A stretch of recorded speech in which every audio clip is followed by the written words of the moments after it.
And what was perhaps the worst weekend for the New York Mets during the 2024 season.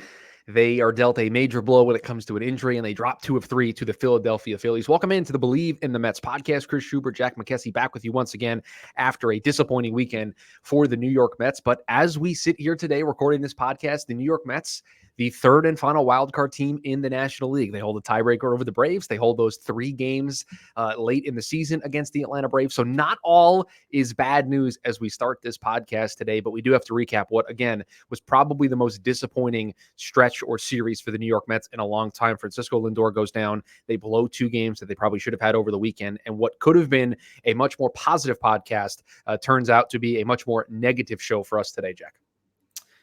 So coming out of the series, or going into the series, we had some hopes that the Mets could maybe win the series, at least, maybe lose that first game to Aaron Nola, win that second game with Sevy, and then it comes down to a rubber match. We got the first 2 games wrong, but there was a lot of promise in games 2 and 3 that, like you said, were just blown leads. The Mets couldn't hold on late in the game, and it hurts coming out of that series knowing how much potential there was for not just a series win, but a series sweep. Yeah, this team could have very easily, instead of being 9 games back, could have been 6 or 7 games back of the Philadelphia Phillies, right? They could have actually made some ground, and they still have 4 left with this team, so they'll get an opportunity to get their measure of revenge or to right that wrong from this past weekend. And I think when we looked at, and I don't want to go too far ahead, but a 3-game set against the Phillies, a 3-game set against the Nationals, and then a 4-game set against the Phillies. So this 10-game stretch that this team's currently under, I think 6-4 is what would have been we can take that. 6-4 should keep them in the playoff race with the Braves, potentially with the Diamondbacks and Padres. That is enough to probably keep them in this. Well, they go 1-2, could have very easily been 2-1 or 3-0 in that series, and have really put themselves in an advantageous situation. But you take 2 out of 3 here against the Nationals, or you sweep the Nationals. I think a sweep is absolutely on the table when you look at the pitching matchups that the Mets have. And I don't care that Francisco Lindor is more than likely not going to participate in the series. This team is good enough to sweep the Nationals. If you do sweep the Nationals, you get to 4. You split the 4-game set with the Phillies, and you're at 6-4. And so in the moment, it does feel like a gut punch. It does feel like a little bit of a blow. And I saw a bunch of people on Twitter who cover the team say, they were dealt a bit of a blow to their wild card hopes. Really? Because I woke up this morning and I checked the standings, and I texted you this morning. I said, good morning to your 3rd place wildcard team, the New York Mets, because there are people that I think woke up today and thought the season was over. And at least in the tone, in the way that they were talking, this team very much so. And I know the Lindor news is really the thing that has the cloud forming over this team right now. But this team absolutely is still in control of this outcome. They have every opportunity in front of them over the final 13 games to put the Braves in the rearview mirror.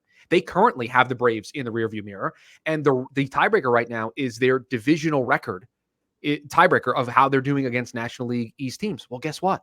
Their next 7 games are against National League East teams. So you can bolster that record with a nice series in Washington. So not only are these games important from just the context of keeping pace, but because of who the opponent is, a sweep would be even more important when it comes to a potential tiebreaker with the Atlanta Braves. So let's get into a recap of this series, and we'll start with what was the most enjoyable part of the weekend, which was that 11-3 victory on Friday night, in which the New York Mets were all over Aaron Nola. It didn't look like it in the early going. Those first 4 innings, it looked like a continuation of that Toronto series, but a Francisco Alvarez 3-run homer, a Brandon Nimmo 3-run homer, Harrison Bader joined in on the fun. It was a power surge for this team, and an 11-3 victory. Jose Quintana matched Aaron Nola for those first 4 innings, did exactly what he needed to do to keep the team into the game. And for the first time since 2022, Jack, Jose Quintana had a start, didn't allow a run, didn't walk anybody. First time since 2022 that he has done that. And so in a start that the Mets absolutely needed to have, Jose Quintana was, I think, his best that he had been the entire year.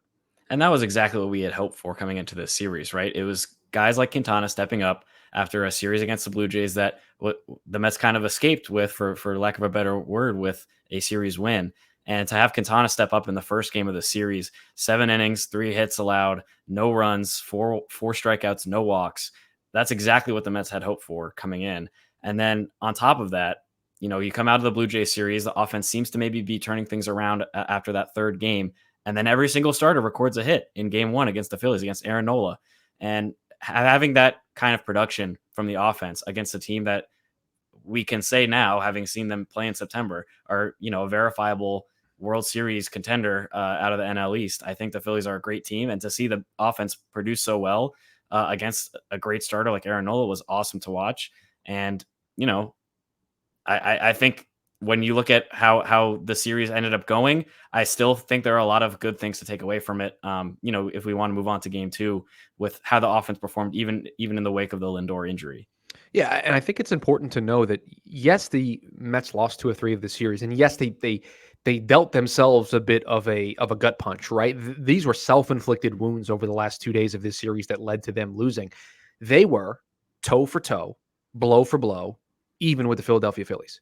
If these Yes. two teams met in the postseason, it is not outside the realm of possibility that the New York Mets could defeat the Philadelphia Phillies in a postseason series. And this weekend, even without Francisco Lindor, they showed you they have the starting pitching to keep themselves in games, and they have enough timely hitting. It needs to be better. It was certainly bad in the Sunday performance where they were only able to get the one run across, but they have enough to at least give you the thought that they could be. This is not a scrappy team that's going to fight their way in and, oh, we're just happy to be here, ho hum, and we'll get swept in. No, this team is good enough to match up with any singular team in the National League playoff picture. So you go to game two, and I don't know which one stings more, if the Saturday loss stings more or the game on Sunday stings more, but you have a 4-0 lead. You don't have Lindor in the lineup. You're able to jump out to that early lead. Severino gives you what you expect from Luis Severino, and the bullpen just can't get enough outs at the right time. They just could not keep base runners from scoring. Reed Garrett's had a problem with that this year with inherited base runners. I think it's like 50% of the time he's let that inherited runner score. So a game that you got the offense that, not to the level of the night before, but you get enough offense, you get good starting pitching, and one of those rare nights where the bullpen just didn't have it.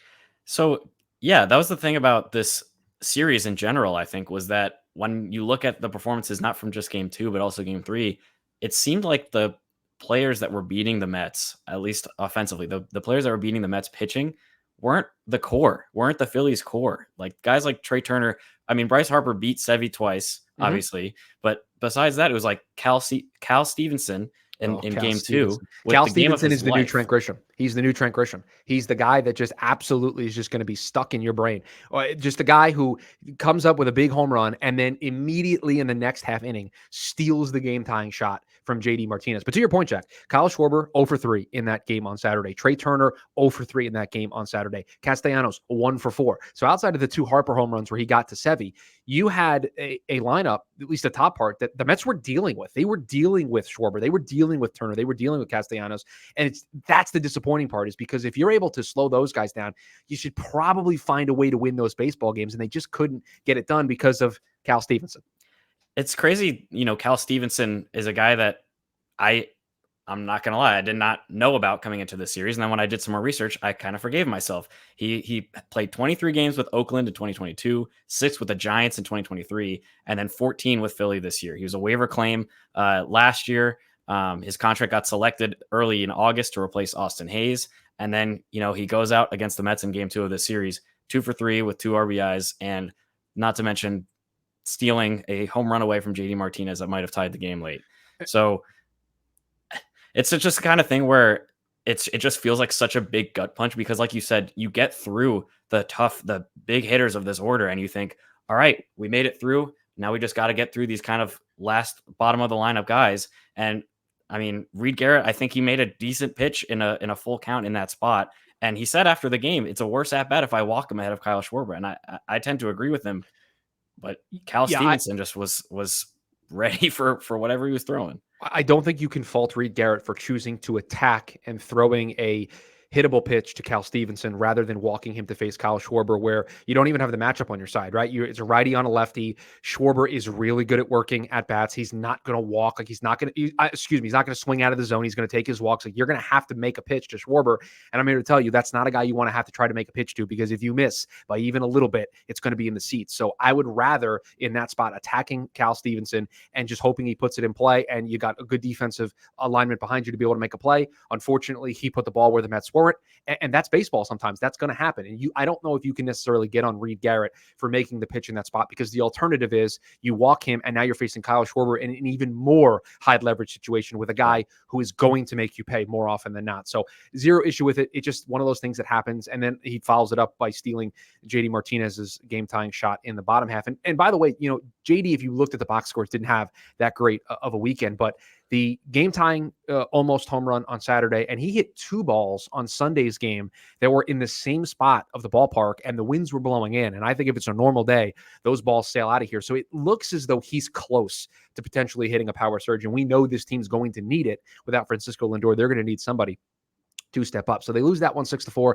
And then Sunday, I don't know. This one might be worse. You have a 1-0 lead after Tyrone Taylor gives you a great home run. You get an absolute perfection bounce back performance from David Peterson. I mean, if you had any concerns about him potentially regressing to the older version of himself, he immediately quelled all of those concerns and said, we got a better game plan today. We are going to get it done. And he went out there and was absolutely the best version of himself. You cannot put that loss on him for giving up that run in the 8th inning. 7 2/3 just was absolutely excellent. A huge bounce back performance from him. I think that's going to do wonders for his confidence. And again, they're going to need him here down the stretch, but they get the 1-0 lead and just the wheels fall off with the bullpen in the 8th and then Diaz in the 9th. And the Mets, unfortunately, lose that game, lose 2 in a row, and don't win the series.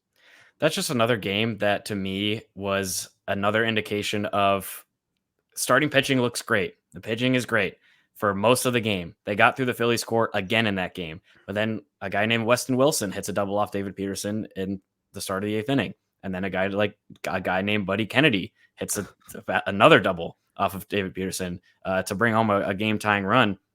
And it's just kind of, you kind of throw up your hands at that point, because I don't know what David Peterson could have done throughout that start to be any better than he was. He did exactly what the Mets needed. He had the exact bounce back that last episode we were talking about that we were hoping that he would have against the Phillies. And he still ended up getting beat by 2 guys who were not on the Phillies when the season started. And that's just kind of like we said with game 2 and Cal Stevenson. That's just kind of how baseball goes.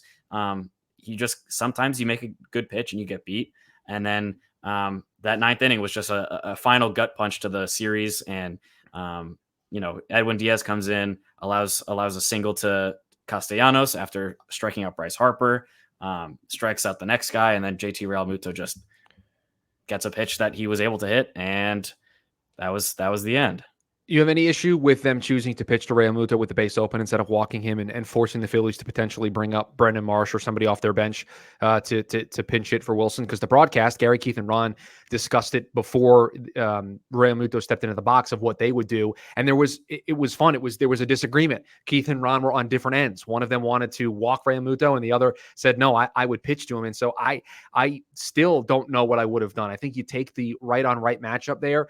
Marsh, I know it didn't matter at the time, but had a big at bat on Friday where he hit the 3-run home run. And I don't know if you want to give him an advantageous situation, lefty on right in a pinch hit spot there. And so I think you go after Realmuto. And I'll tell you what, it's not like it was a spot where Edwin didn't have his best stuff. The fastball had life. It hit 99. The slider looked good. I mean, he threw 2 front door back me up sliders to Bohm in the at bat right prior, and Bohm didn't know what to do. Like, Bohm tried to get out of the way, and it was like, dude, that's on the inner part of the plate. Yeah. Like it felt like he had good command, good feel for his stuff. So you know what? I don't have a problem with you attacking an advantageous matchup there right on right. I know in hindsight you may want to have put him on the base, but I don't know. I didn't have a problem with it. I think you can go either way, but I was cool with them going after Realmuto. No, I'm exactly on page with where you are. I think, like you said, he clearly had command, getting Bryce Harper out, striking out after he had the big game the day before. Oh, he threw 99 up and away and said, good luck. And Harper couldn't even get close to it. Like, it was a massive first out, because I had dreaded coming into the bottom of the 9th inning after, the Phillies tied in the bottom of the 8th, and Bryce Harper stepping up to the plate to start the inning. I went, oh no. I had, right on left matchup. Bryce Harper is a guy who's made for big moments, especially with the Phillies, trying to make this final push for maybe even the top seed in the National League, and then strikes him out. Obviously gives up that single to Castellanos with 2 strikes, which was kind of whatever. And then strikes out Bohm, like you said, in a dominant way that makes you feel like Realmuto, who comes up, I believe he was 0 for 3 on the day coming into that at bat. Yet you just have to think that Diaz can put him away. And to his credit, like he got him to 2 strikes, I think, too, and then just got too much of the zone from a high fastball on that last pitch, and Realmuto punished him for it. And it was just another gut punch in a series that just felt like it was full of them. And again, you took all those gut punches. You lose Francisco Lindor to the back. And by the way, as we're recording the show, he had the MRI. It came back clean. He says it's just going to be a couple of days. He's not sure if it's 2 to 3 days or 3 to 5 days. He certainly made it seem like playing during this national series was probably off the table. He said in an ideal world that's where he would be, but he's not so sure. I do find it interesting. I know that with the expanded rosters in September, it's not a huge deal, but they are going to play short a guy because they're not going to put him on the IL, at least as of this juncture. So, I tweeted before we started recording, Jack. I said, them not putting him on the IL is one of two things. It's either one, encouraging, or two, just another example of the long list of times where the Mets have not utilized the injury list and have dealt with player injuries properly. And I said, with the Mets, you just don't know which one it is. Yeah. And then a little bit after, we got the MRI results, and okay, it's good news. The MRI came back clean. They're certainly just going to give him a couple days off here. And so the lineup for tonight's game, if you're listening to this podcast ahead of the series, starting with the Nationals, it's Iglesias at short and Eddie Alvarez is playing at second. And that's going to lead me into the other talking point, because when we learned that Francisco Lindor was hurt, the immediate move that the New York Mets made was to call up Luis Angel Acuna. Now, he was scratched from the Syracuse lineup earlier in the day before the Mets even started. And so there was thoughts that this was already a predetermined move, that they maybe wanted to bring him up for his speed. But David Stearns did say that this move was in large part because of the Francisco Lindor injury, and that they wanted to bring up somebody who could play shortstop. So he's had 7 at-bats so far. He's 2 for 7 in those ABs. And I'll tell you what, and I use my dad as the perfect gauge on this, because he is casual Mets fan. And so when he says things to me, that's how I think the casual fan base operates. And he's like, I like this kid. He goes up there and he swings. And I told him, Luis Angel Acuna is going to get his money's worth. You don't have to worry about that with Acuna. And I don't know if he's a fully MLB ready player right now, Jack. It's probably the reason why he was held down, and him and Drew Gilbert haven't been called up, at least as until this point.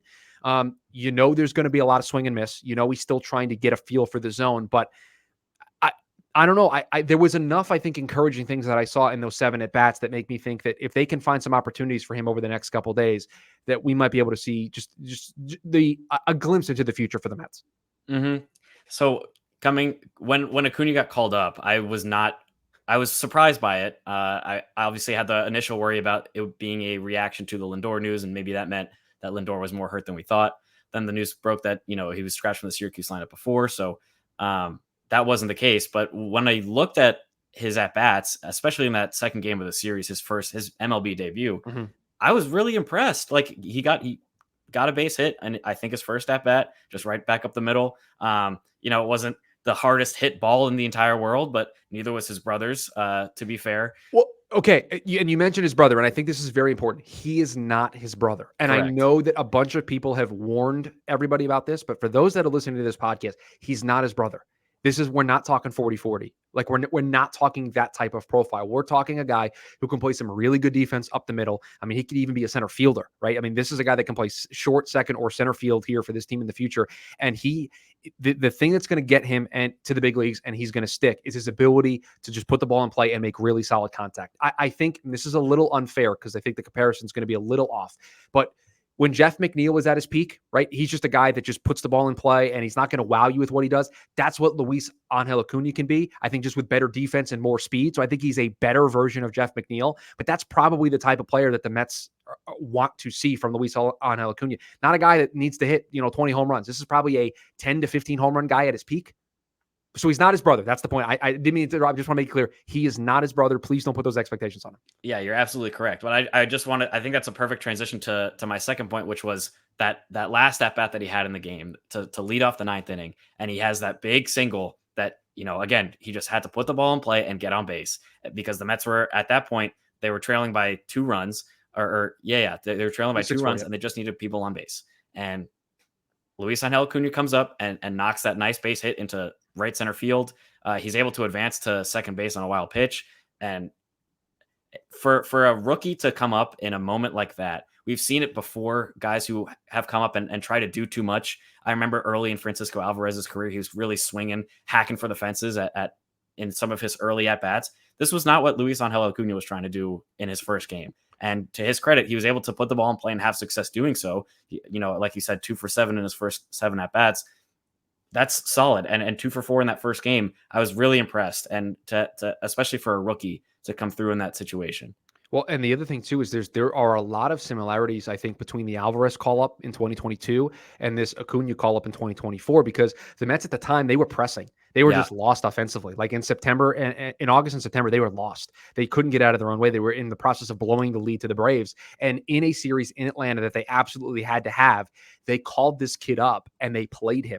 And everybody was like, wow, it shows two things. One, their belief in his ability mentally to deal with what he's about to be asked to do. And two, it shows you that it's getting a little dire here, that this is what they feel is their best option.